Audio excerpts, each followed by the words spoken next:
Bonjour, la question de l'éducation est une question complexe.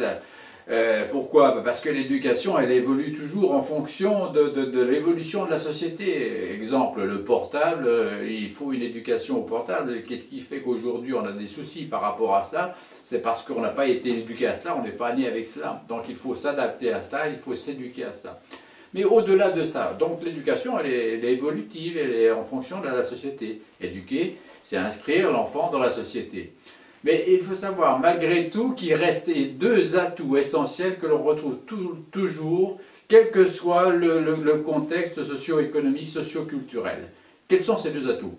Les deux atouts, c'est le climat de confiance et le dialogue. Le climat de confiance, pourquoi?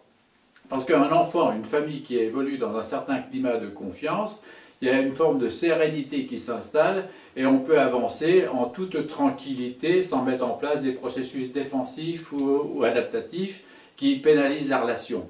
Dans une relation de confiance, il peut y avoir des soucis, il peut y avoir des conflits, mais on avance, on peut les dépasser.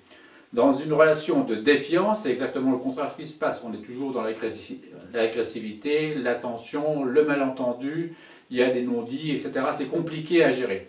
La relation de confiance, elle s'exprime, elle se met en place à travers une réponse globalement satisfaisante aux besoins de l'enfant. Si le parent répond de façon globalement, pas parfaitement satisfaisante aux besoins de l'enfant, il y aura une relation de confiance qui s'installera. L'enfant aura confiance dans son parent, le parent aura confiance dans l'enfant, et on pourra avancer. Je vous dis, ce n'est pas le monde des bisounours, il peut y avoir des conflits, des soucis, des tensions, mais on peut les dépasser dans le climat de confiance. Le deuxième atout majeur, c'est le dialogue. Dialoguer avec son enfant, dialogue qui se met en place dès la naissance du petit. Souvenez-vous de ce que je disais à propos du bébé et du portable en particulier.